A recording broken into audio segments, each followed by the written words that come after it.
भगवान वामन जिस समय प्रकट हुए उस समय चंद्रमा श्रवण नक्षत्र पर थे। भाद्रपद मास के शुक्ल पक्ष की श्रवण नक्षत्र वाली द्वादशी थी। अभिजीत मुहूर्त में भगवान का जन्म हुआ। सभी नक्षत्र तारे भगवान के जन्म को मंगलमय सूचित कर रहे थे। जिस तिथि में भगवान का जन्म हुआ था उसे विजया द्वादशी कहते हैं। जन्म के समय सूर्य आकाश के मध्य भाग में स्थित थे।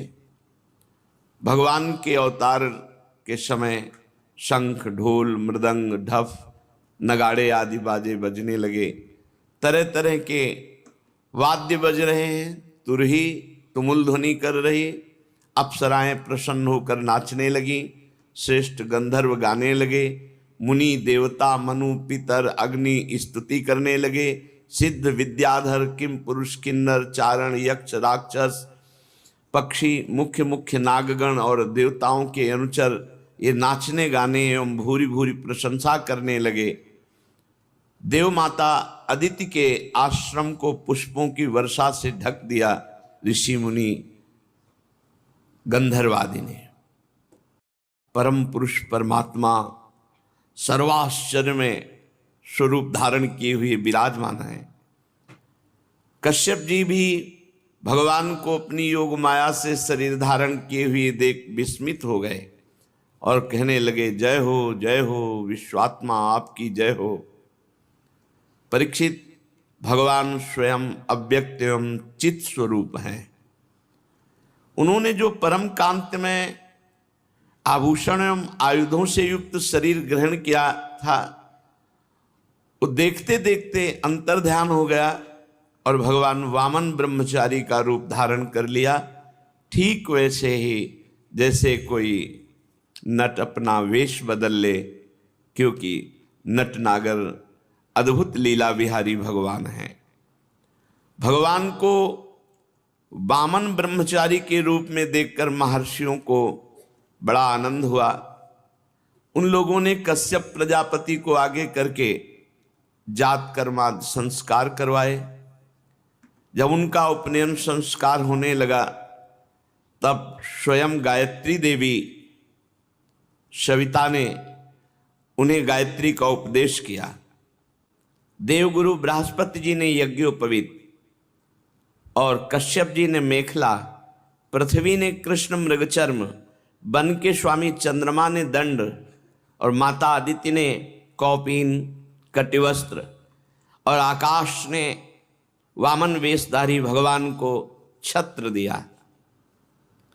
अविनाशी प्रभु को ब्रह्मा जी ने कमंडल दिया। सप्तऋषि ने कुश दिया। सरस्वती जी ने रुद्राक्ष की माला समर्पित की। इस रीति से वामन भगवान का प्रकट होना और तुरंत उपनयन संस्कार होना। यक्षराज कुबेर ने उनको भिक्षा का पात्र दिया और जगत जननी अन्नपूर्णा भगवती उमा ने स्वयं भिक्षा दी। वटु वेशधारी भगवान वामन का सम्मान इस तरह से सब बड़े महत्जनों ने किया। ब्रह्मर्षियों से भरी हुई सभा में अपने ब्रह्म तेज के कारण अत्यंत शोभायमान हुए वामन भगवान। भगवान ने स्थापित प्रज्वलित अग्नि को कुशों से परिसमूहन और परिस्तरण करके पूजा की, हवन किया, जो ब्रह्मचारी का नियम होता है। और उसी समय तैयार हो गए यशस्वी बलि भृगुवंशी ब्राह्मणों के आदेशानुसार अश्वमेध यज्ञ कर रहे हैं। वहां जाकर के भिक्षा मांगना। यद्यपि भगवान समस्त शक्तियों से युक्त हैं, उनको क्या मांगना। जे ही भगवान चले मांगने के लिए, पृथ्वी पग पग पर नाच रही, क्योंकि भगवान के चरण चिन्ह से युक्त होती जा रही। नर्मदा के उत्तर तट पर भृगुकच्छ नाम का एक बड़ा सुंदर स्थान है। वहीं महाराज बलि यज्ञानुष्ठान कर रहे थे। मानो करोड़ों सूर्य एक साथ आ रहे हों, ऐसा तेज वामन भगवान का। दूर से ही सब ऋषि मुनि खड़े हो गए देखकर वामन भगवान को कि यज्ञ मंडप की तरफ तेजो में भगवान। वामन भगवान के तेज से ऋत्विज यजमान सदस्य सब के सब निस्तेज हो गए और सब सोचने लगे कि कौन आ रहा है, इतना तेजस्वी कौन हो सकता है, या तो मूर्तिमान अग्नि और या सनत कुमार। कौन है? भृगु जी के पुत्र शुक्राचार्य अपने शिष्यों के साथ इसी प्रकार कल्पना कर रहे थे कि हाथ में छत्र दंड जल से भरा कमंडल लिए हुए वामन भगवान अश्वमेध यज्ञ के मंडप में प्रवेश किया। कमर में मूंज की मेखला है, गले में यज्ञोपवीत धारण किए हुए हैं, बगल में मृगचर्म है, सिर पर जटा और बौना स्वरूप ब्राह्मण के वेश में ब्रह्मचारी भगवान यज्ञ मंडप में प्रवेश किए तो सब भृगुवंशी ब्राह्मण निस्तेज हो गए, निष्प्रभ हो गए। स्वागत है आपका, स्वागत है, नमस्कार नमस्कार, आपको बार बार नमस्कार। आज्ञा कीजिए, मैं आपकी क्या सेवा करूं। आज मुझे ऐसा जान पड़ता है कि बड़े बड़े ब्रह्म ऋषियों की तपस्या ही स्वयं मूर्तिमान होकर वामन के रूप में मेरे सामने आई है। आज मैं धन्य हो गया, आप यहां पधारे, आज मेरे पितर तृप्त हो गए। आज मेरा कुल वंश पवित्र हो गया, आज मेरा यज्ञ सफल हो गया। हे वामन ब्राह्मण कुमार, पता नहीं आपके पांव पखारने से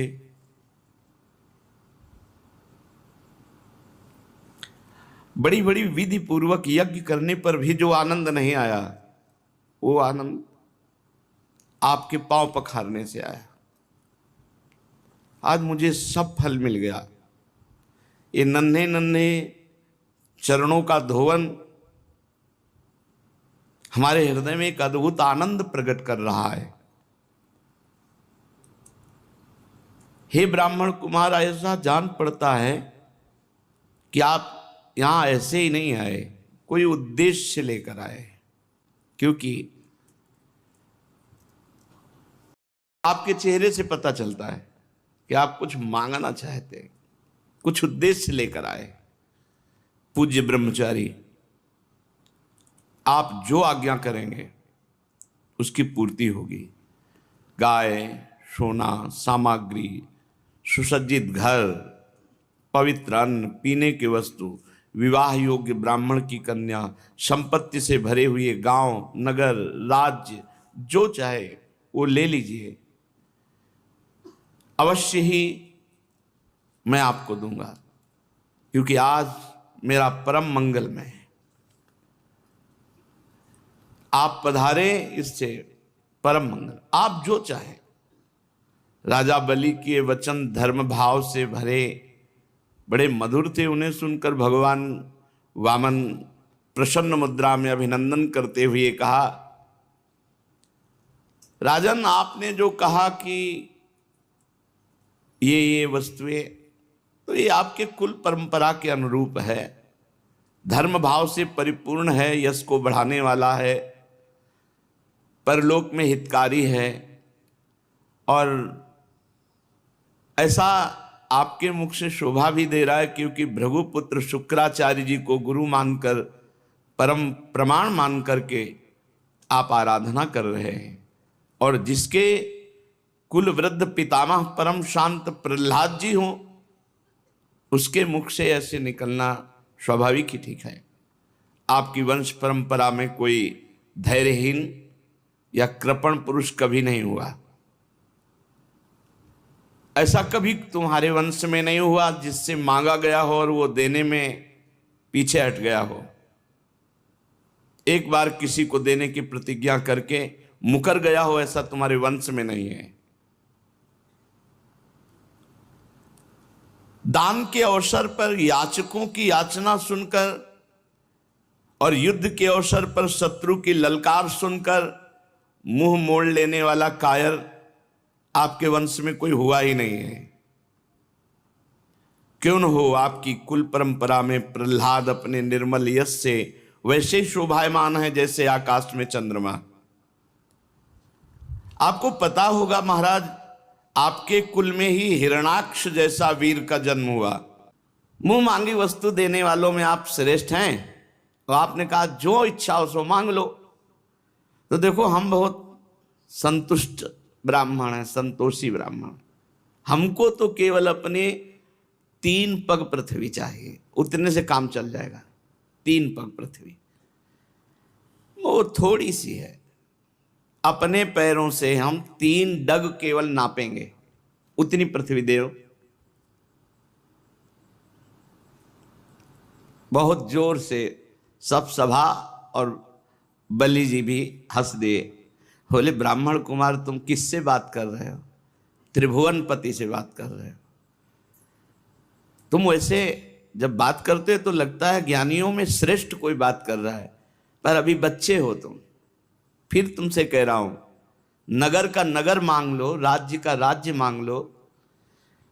तुम अभी समझ नहीं पा रहे हो कि तुम क्या मांग रहे हो। महाराज बलि से 3 डग केवल भूमि। अरे मैं तीनों लोकों का एकमात्र अधिपति हूं, द्वीप का द्वीप दे सकता हूं। जम्बू द्वीप मांग लो, पूरा द्वीप दे दूं। मैं बहुत प्रसन्न हूं और तुम मुझसे 3 डग भूमि केवल। ब्रह्मचारी, मेरा एक स्वभाव है, मेरे यहां जो मांगने आ गया उसको कभी जीवन में दूसरी जगह मांगना ना पड़े, इतना मांग लो।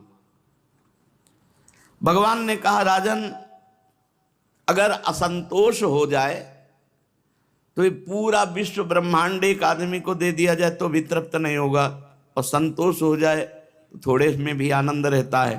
देखो, हम हैं संतोषी। आपको देना है तो 3 पग भूमि केवल, बस, मुझे और कुछ नहीं। मैं संतुष्ट हूं 3 पग पृथ्वी में। जो कुछ संतोष से जीवन व्यतीत करने पर आनंद मिलता है ना, वो असंतोषी को कभी नहीं मिल सकता। असंतोषी का हृदय जलता रहता है और संतोषी का हृदय शांत शीतल रहता है। और संतोषी का हृदय शांत शीतल रहता है। असंतोषी जन्म मृत्यु के चक्कर में पड़ता है और संतोषी मोक्ष। वैसे तो स्वयं प्राप्त वस्तु से जो संतुष्ट रहता है उसका भजन तेज कभी नष्ट नहीं होता, और वो सहज में मोक्ष पदवी पर आरूढ़ होता है।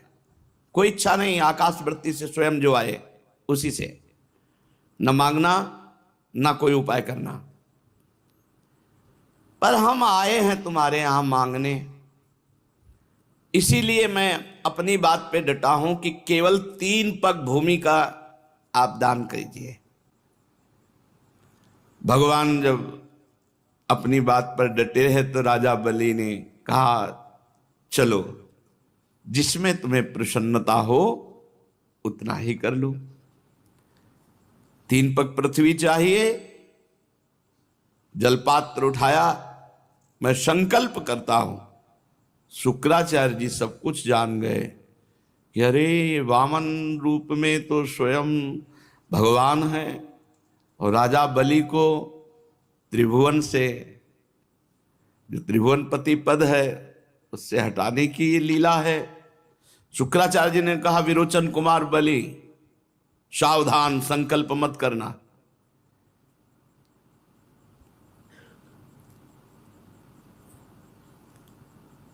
ये स्वयं अविनाशी भगवान श्री हरि हैं।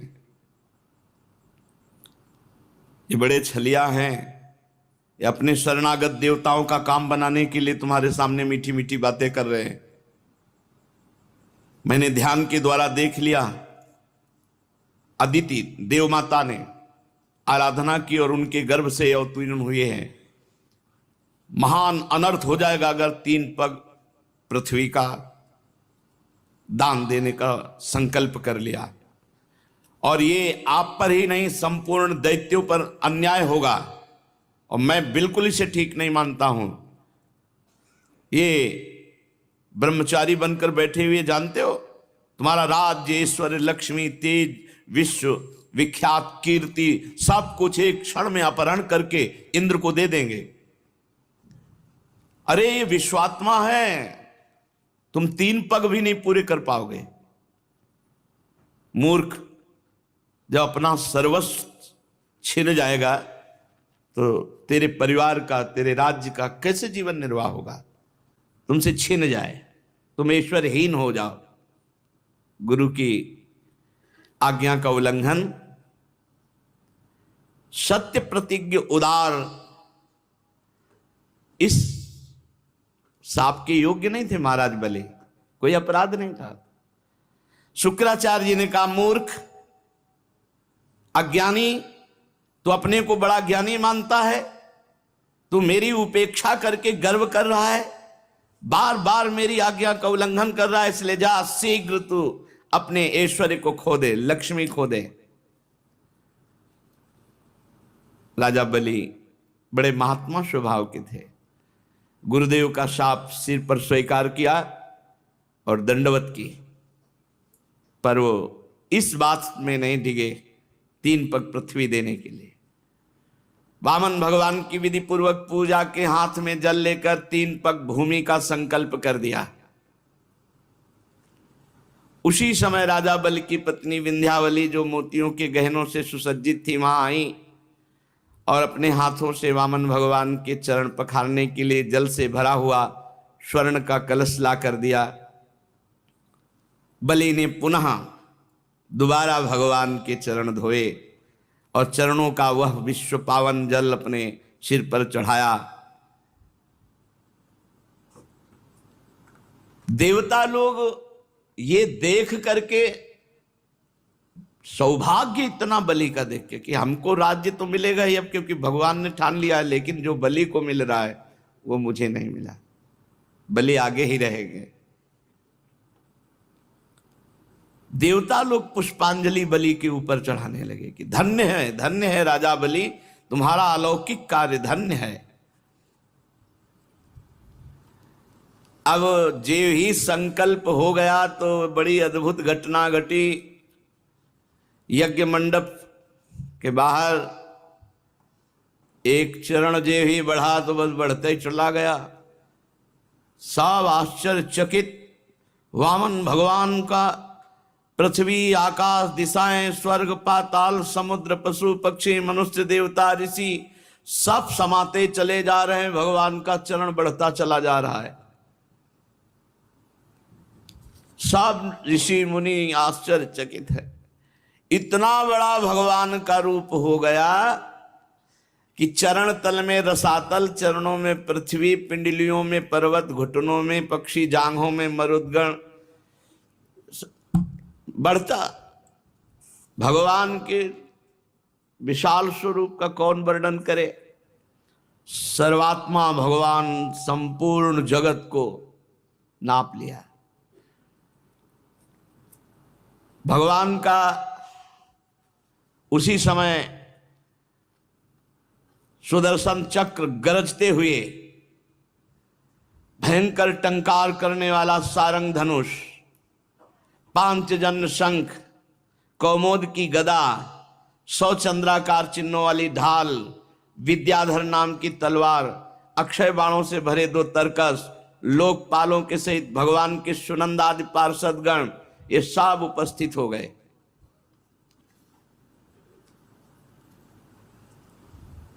परीक्षित, भगवान का चरण कमल ये जब ब्रह्मलोक पहुंचा, यहां से बढ़ता हुआ ब्रह्मलोक, ब्रह्मा जी ने देखा, अरे ये तो श्री भगवान का श्री चरण है। तो नखचंद्र की छटा से सत्यलोक फीका पड़ गया। भगवान के चरणों की नख कांति से ब्रह्मलोक फीका पड़ गया। स्वयं ब्रह्मा उस प्रकाश में डूब गए। मरीच आदि ऋषि, सनंदन आदि नैष्ठिक ब्रह्मचारी, बड़े बड़े योगी भगवान के चरण कमल की अगवानी की। वेद उपवेद नियम यम तर्क इतिहास वेदांग पुराण सहित ये सब मूर्तिमान होकर वहां भगवान के चरणों की आराधना।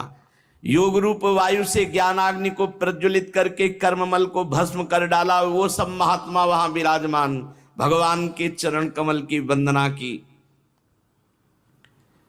इसी चरण कमल के स्मरण की महिमा से सब कर्मों के द्वारा प्राप्त न होने वाले ब्रह्मधाम की जो प्राप्ति की महापुरुषों ने, वो सब चरण की वंदना कर रहे हैं।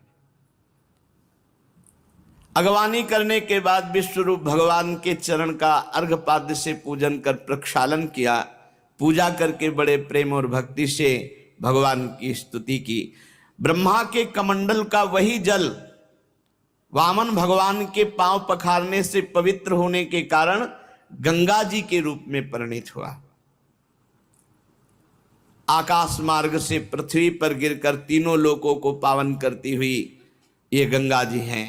गंगा जी क्या है? मूर्तिमान भगवान के चरणारविंद की उज्जवल कीर्ति है। ब्रह्मद्रोह साक्षात ब्रह्म है। अलकनंदा, मंदाकिनी और पृथ्वी पर भागीरथी गंगा। भगवान ने अपने स्वरूप को छोटा किया, विभूतियां समेटी, तब ब्रह्मा आदि लोकपालों ने अपने अनुचरों के साथ बड़े आदर भाव से भगवान की स्तुति की। ऋक्षराज जाम्बवान जी जिस समय भगवान नाप रहे थे, उस समय मन के समान वेग से दौड़कर सब दिशाओं में भेरी बजा बजा कर भगवान की मंगल में विजय घोषणा।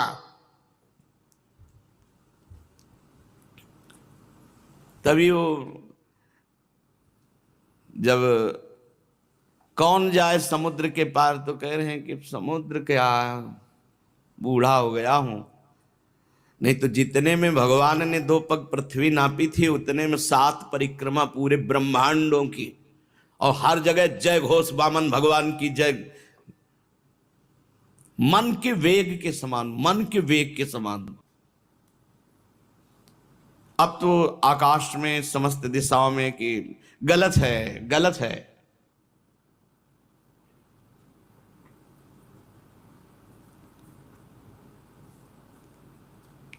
क्योंकि जिसने सर्वस्व अर्पित कर दिया, अब क्या है? अब तो आकाश में समस्त दिशाओं में कि गलत है, गलत है।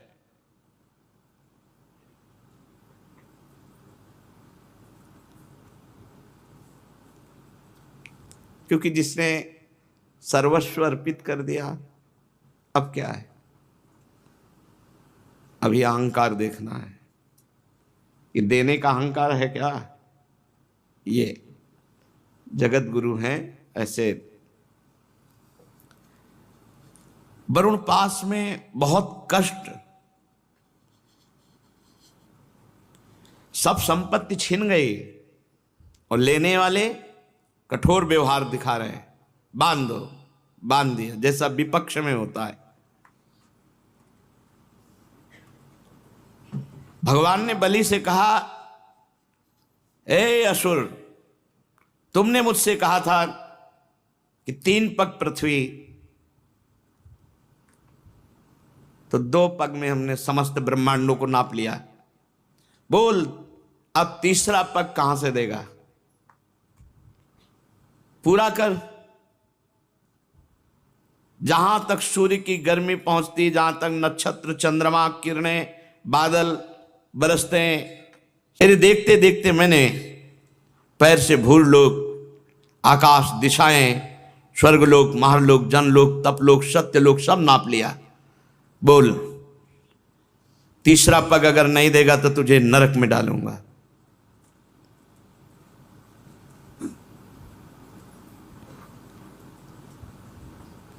ये संभाले तो संभल सकता है। नहीं तो ऐसी कैसे ऐसे हो सकता है। और गुरु तो तेरे प्रतिकूल हो ही गए हैं, शाप दे ही दिया है, अब अवश्य अवश्य तुम नरक जाओगे।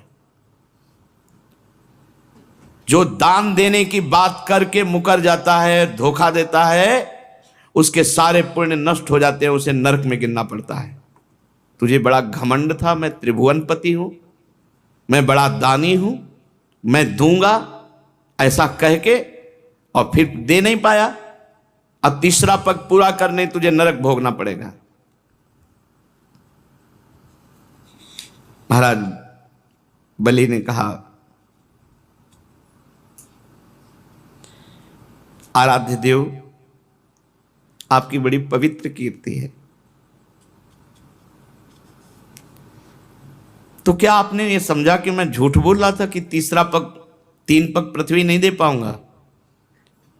ऐसा नहीं है, मैं आपको सत्य बोल रहा हूं और सत्य दिखाऊंगा। आप धोखे में नहीं हैं। 2 पग से हमारी संपत्ति नापी,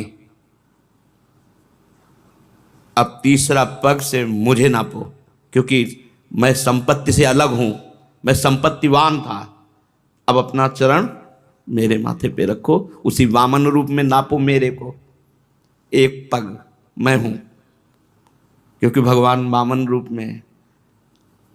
मैं झूठ नहीं बोला था, और ये भी नहीं कह रहे कि आपने छल किया है।